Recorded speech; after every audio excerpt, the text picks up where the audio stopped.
5,8, superando o objetivo que era de 5,7. Já os anos finais, faltou pouco. Em 2021, a nota foi 5,1. A meta era um pouco maior. Para o aluno, a passagem entre etapas do ensino não virá sem dificuldades. Mudam o espaço, os horários, os colegas e os professores. É aqui, porém, na escola, que grandes descobertas e emoções acontecem.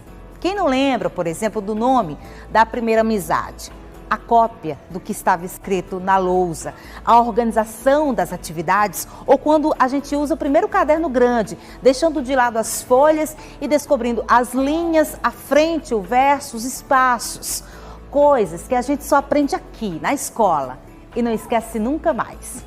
Então, a criança, quando ela chega na educação infantil, ela passou de uma transição do seu ambiente confortável, com a sua família, com seus hábitos, e ela precisa passar por um processo de transição na educação infantil que tem uma especificidade.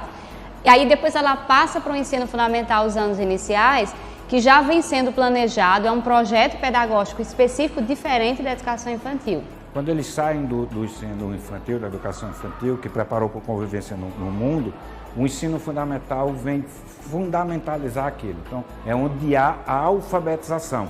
E quando eu me refiro à alfabetização, não é aprender a ler e escrever, é a alfabetização oral, a alfabetização matemática, a alfabetização geográfica, que eu chamo de alfabetização acadêmica.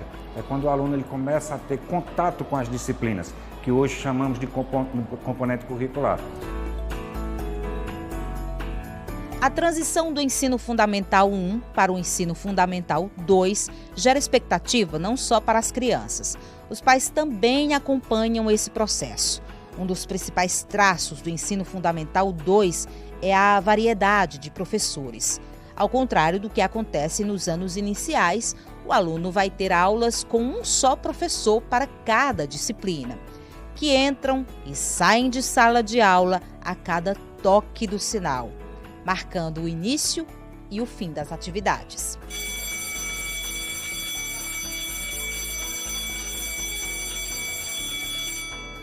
Matemática nem me falha, é muito difícil. Algumas contas fácil, mas algumas não, porque é muito difícil. Acho que muda bastante, eu tenho mais liberdade para falar, para fazer amizade.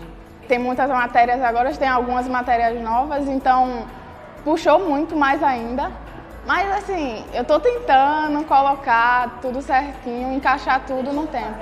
Quando eu cheguei no 6º ano, minha mãe já me avisava e me alertava que eu ia ter mais de 9 professores.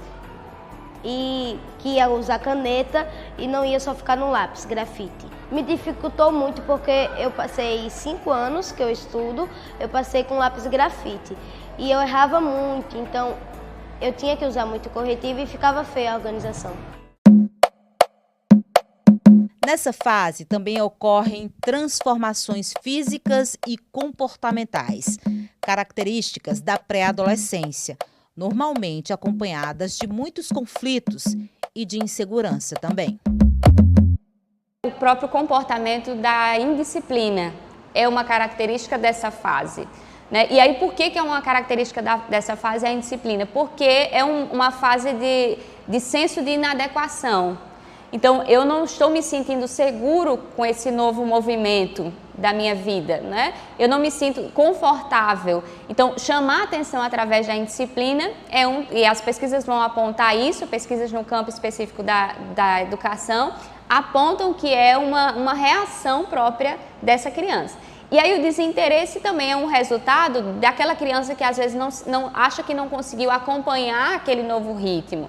Então, ela ainda é imatura no sentido cognitivo, né, daquelas novas aprendizagens que ela está vivenciando, e se ela não tiver esse apoio, esse suporte, tanto do lado da família, que apoia, que encoraja, que incentiva, quanto da própria equipe pedagógica, no sentido de promover uma ponte de integração curricular, de oportunizar experiências para que essa criança conviva com essas novas diferenças e que essa nova passagem não seja sem ponte, né? Então, ela entendeu o que lhe espera, essa previsão do que lhe aguarda é o que pode tornar aquela criança mais segura desse processo e, naturalmente, evitar que desinteresses, que a evasão, que a indisciplina e que outros, né, transtornos, sejam emocionais ou próprios do comportamento da criança, ocorram. Segundo a pesquisadora Natália, no 6º e 7º anos, os alunos sentem falta de maior proximidade com os professores, como acontecia nos anos iniciais do Fundamental 1. Isso porque, naquele período, o professor passava mais tempo com o aluno em sala de aula, possibilitando a criação de laços afetivos. E aí, quando a criança sai dos anos iniciais, do ensino fundamental, anos iniciais, para os anos finais, e aí é uma ruptura, na verdade, alguns autores vão chamar de rito sem passagem, né? Ou passagem sem ponte. Porque todos os outros processos, a criança ela é mais acolhida, ela é mais acompanhada.